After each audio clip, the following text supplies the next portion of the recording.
목장 방학 기간 동안 성경 읽기에 함께 동참해 주시면 감사하겠습니다. 그리고 2026년 감사 노트를 통해 감사 습관을 만들고 하나님의 은혜를 기억하며 기대하는 삶을 살아가시기를 바랍니다. 그리고 우리 재직회 1월 11일 그리고 공동의회 1월 18일에 있습니다. 그리고 우리 연말정산서 필요하신 분은 우리 재정부 권호주 장로님에게 신청해 주시면 감사하겠습니다. 자, 우리 함께 말씀 보도록 하겠습니다. 오늘 말씀 다니엘 1장 8절에서부터 9절까지입니다. 다니엘 1장 8절에서부터 9절까지입니다.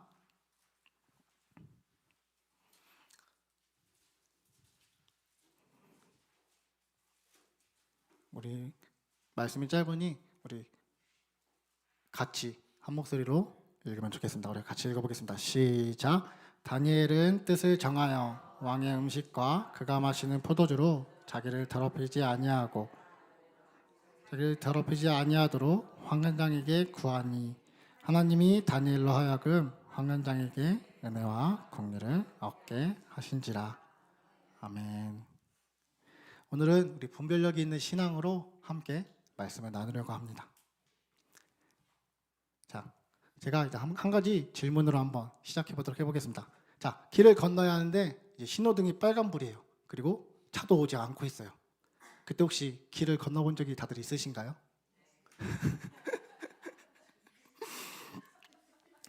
맞아요. 우리가 차도 안 오고 이제 사람들이 먼저 가고 있으면은 이런 생각이 듭니다. 이 정도는 괜찮겠지. 다들 건너고 있는데 우리는 이 정도는 괜찮다고, 이제 지금만 지나가면 된다고 우리는 생각할 때도 있습니다. 그렇다면 질문 한번 이어서 해보겠습니다. 아마 여기서 거짓말은 한 번도 해본 적이 없으신 분은 없을 것 같습니다. 저 역시도 그랬습니다. 최근에 이제 게임을 하나 샀는데 네, 아내에게 이제 사실대로 이야기하지 않았습니다. 그래서 아내가 저의 카드 내역을 보고 이렇게 물어보는 거예요. 혹시 뭐 샀어? 그래서 저는 이제 머리에 계산이 빨라져가지고 이제 게임이 아니라 다른 것을 샀다고 이제 거짓말을 했습니다. 저는 이제 그게 최선이라고 저는 생각을 했습니다. 맞아요. 하지만 그 거짓말이 이제 오래가지 않았습니다. 결국 그 거짓말은 금방 들통나게 되었죠. 또 이런 순간들도 있죠. 우리가 시험을 볼 때 실력보다 눈이 먼저 움직이는 순간, 이제 우리가 이제 시험지를 보기보단 내 마음속에 벌써 옆 사람에 있는 그 답을 아마 봤던 기억이 있을 것입니다. 우리 눈여운 두 명이 이제 시험지를 향하고 있지만 마음은 이미 그 옆자리의 답을 향하고 있는 순간을 말이죠. 성도님들, 우리가 왜 빨간불인지 몰라서 길을 건널까요? 거짓말이 잘못인 것을 몰라서 거짓말을 하는 걸까요? 우리가 컨닝이 나쁜 건지 몰라서 시험에 답을 보는 걸까요? 우리 그렇지 않습니다. 우리는 이미 다 알고 있습니다. 너무나도 잘 알고 있습니다. 하지만 이것은 옳고 그름을 몰라서가 아닙니다. 기준이 없어서도 아닙니다. 그 기준을 어디에 두고 선택하느냐에 있습니다. 사람들에게 기준을 두면 빨간불도 우린 자연스럽게 건너게 됩니다. 분위기가 기준이 되면은 거짓말도 이제 설명이 됩니다. 손해보지 않는 것이 기준이 되면은 컨닝도 그럴 수 있는 선택처럼 보이게 됩니다. 결국 기준이 나나 세상으로 옮겨지는 그 순간 우리의 분별력은 흔들릴 수 있게 되는 것입니다. 그런데 오늘 등장한 이 한 사람은 상황이 어떻든 사람들이 뭐라 하든 그 분별력의 기준을 이제 하나님께 두었던 사람입니다. 바로 우리가 잘 알고 있는 바로 다니엘입니다. 오늘 우리는 다니엘이 얼마나 대단한 사람인지를 보려고 하는 것이 아닙니다. 그가 왜 흔들리지 않을 수 있었는지, 그의 기준이 어디에 있었는지를 말씀 안에서 함께 살펴보려고 합니다. 그 핵심은 바로 분별력이 있는 신앙입니다.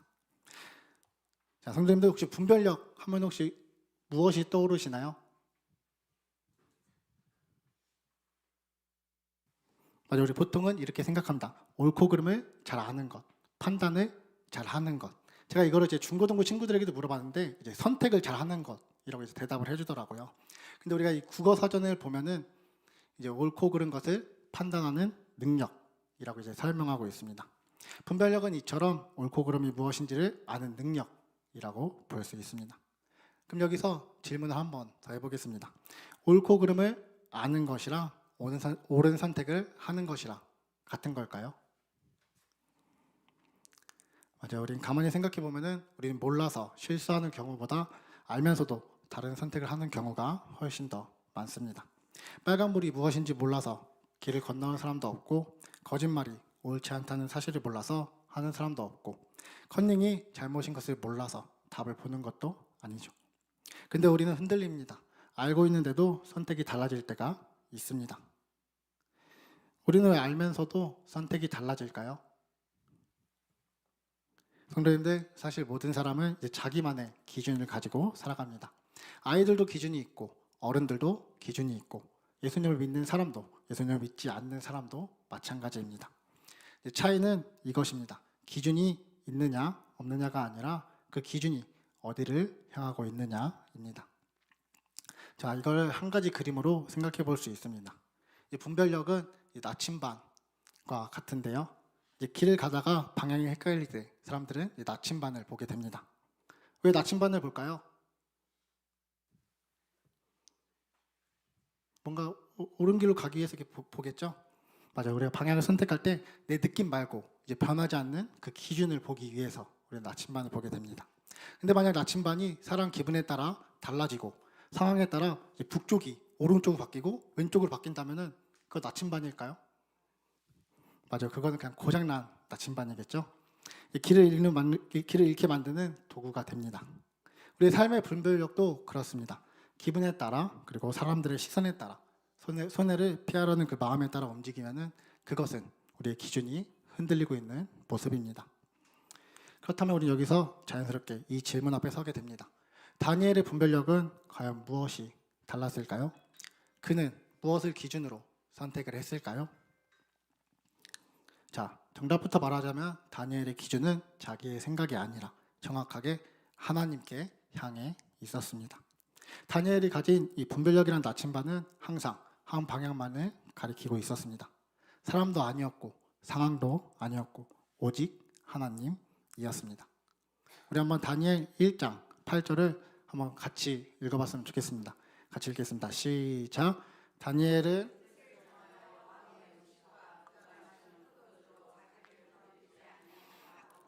자기를 더럽히지 아니하도록 구하니. 아멘. 성도님들, 다니엘은 이제 뜻을 정하여라고 이야기합니다. 이제 상황을 보면서 결정했다는 뜻도 아닙니다. 다들 이제 어떻게 하는지 이 상황을 보고 결정해 보자, 이것도 아니었습니다. 그는 이미 마음속에 기준을 정해 놓았다라고 말합니다.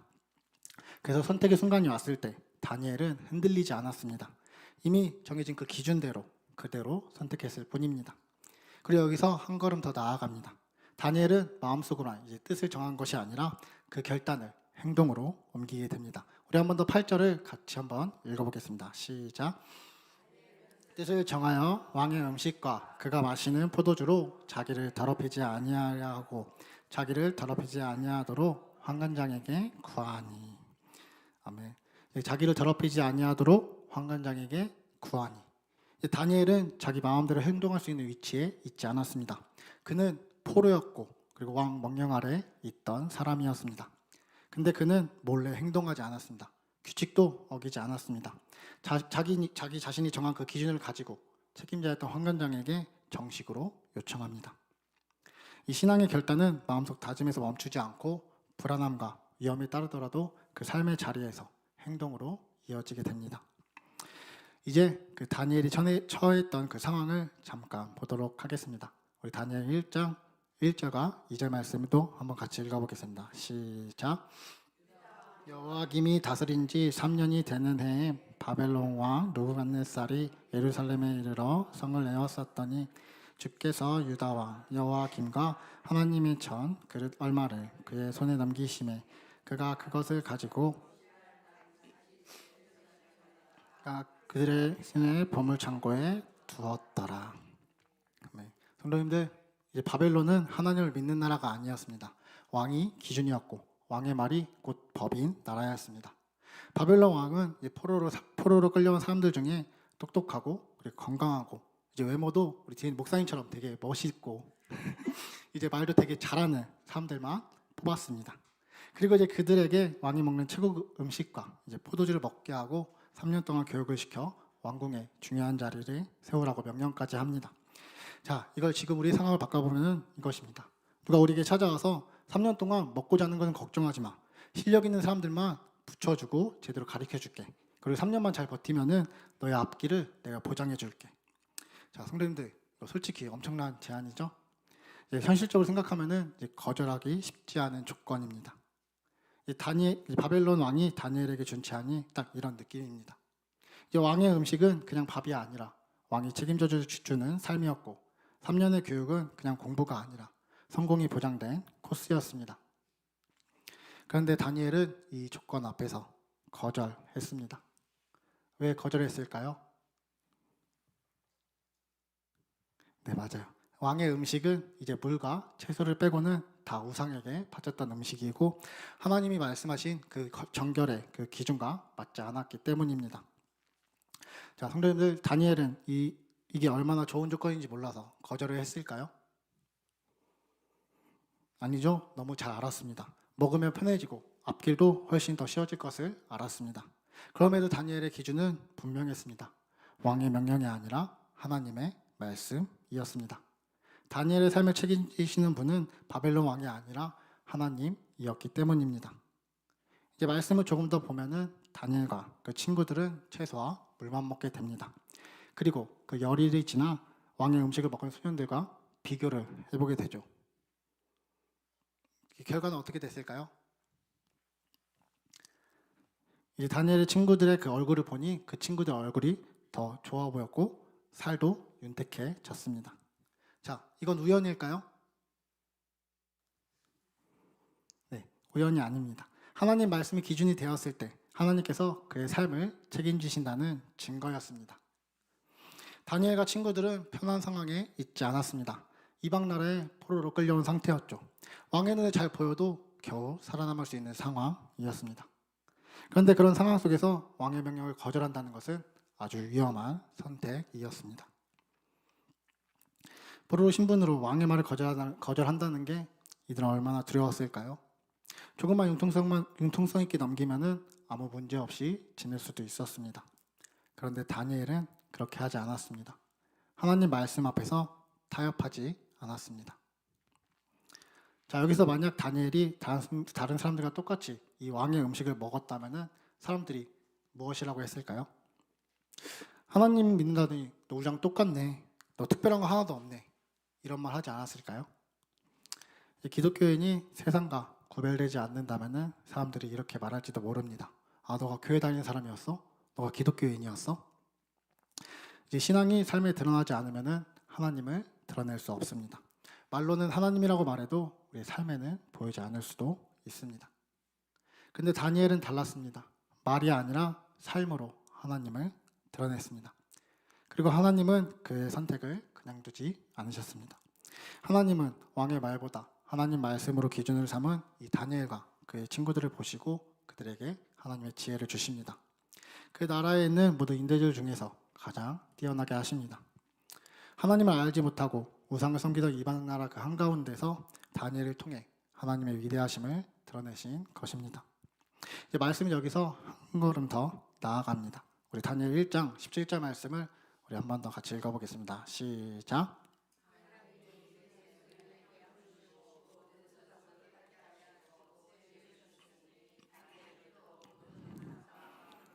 꿈을 깨달아 알더라.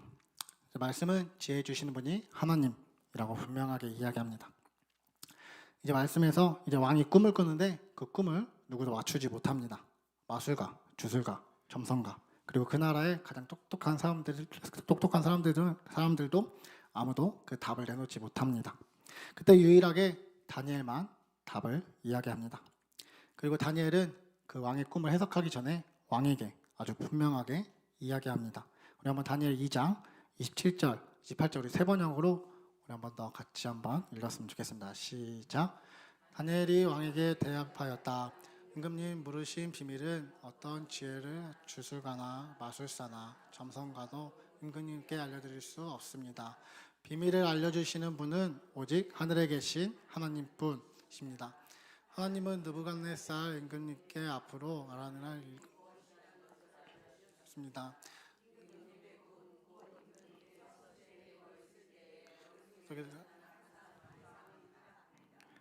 아멘.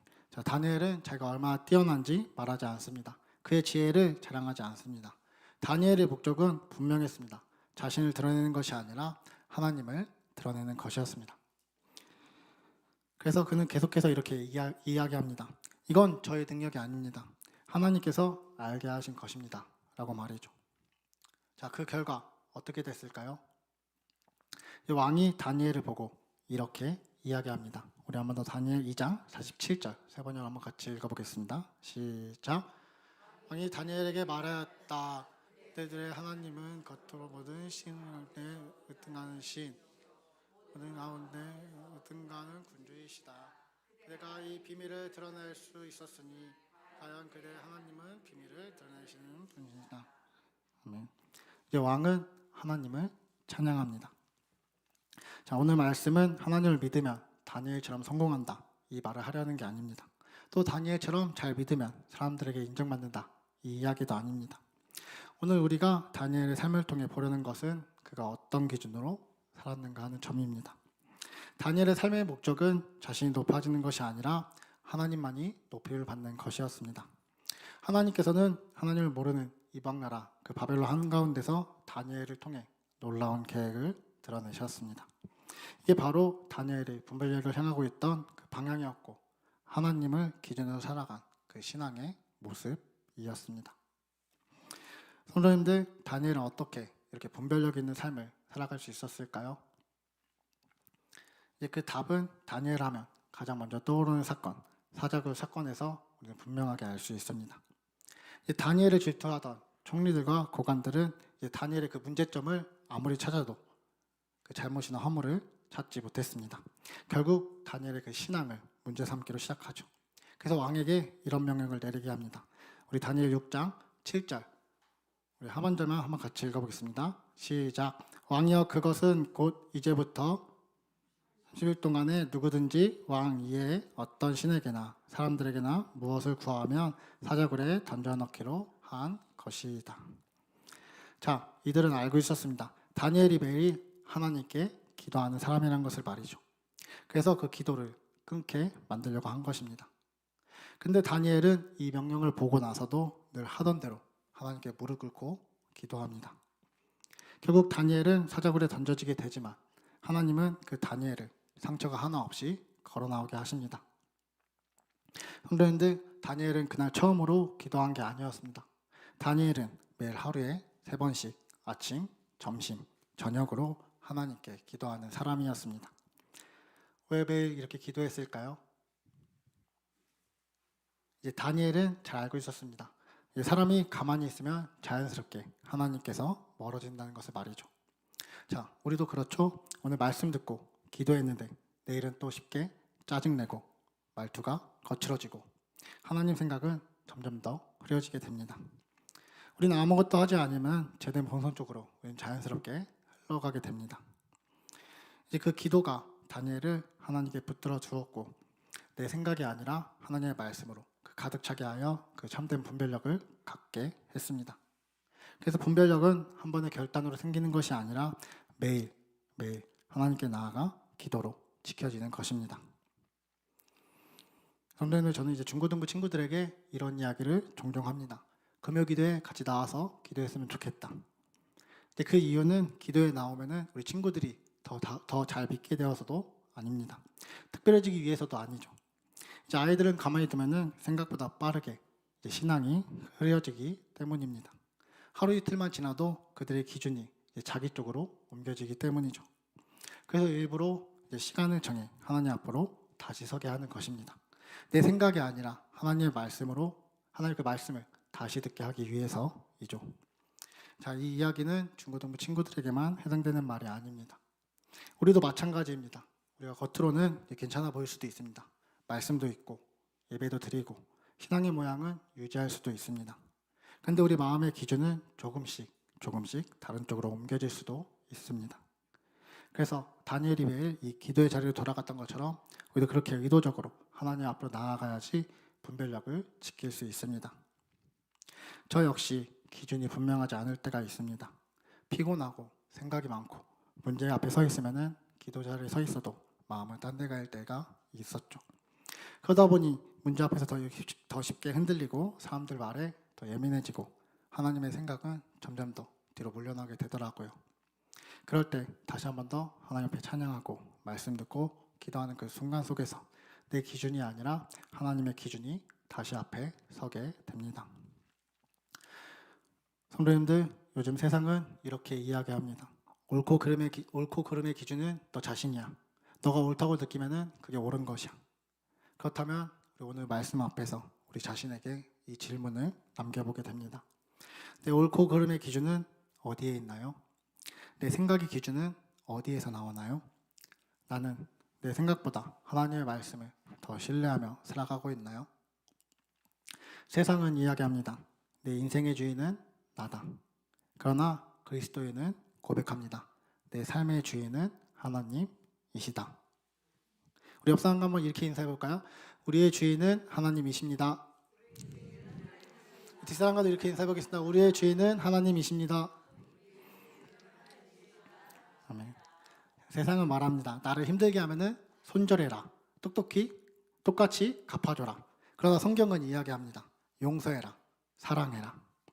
이제 넓은 길이 더 편해 보이고 남들이 가는 그 길이 더 행복해 보일 때도 있습니다. 하지만 하나님은 불편하고 어려워 보여도 좁은 길로 가라고 말씀하십니다. 근데 놀라운 것은 이것입니다. 내 생각을 내려놓고 하나님 말씀에 순종함에 따라 살아갈 때 하나님께서는 세상이 주지 못하는 참된 기쁨을 우리의 삶을 통해서 보여주신다는 사실입니다. 사랑하는 성도님들, 오늘 이 시간 분별력의 기준을 내가 아니라 하나님의 말씀에 다시 두기를 소망합니다. 그래서 우리의 말이 아니라 우리의 선택을 통해 그리고 우리의 삶을 통해 하나님이 드러나는 참된 그리스도인을 살아가기를 소망하며 축복합니다. 함께 우리 찬양하겠습니다.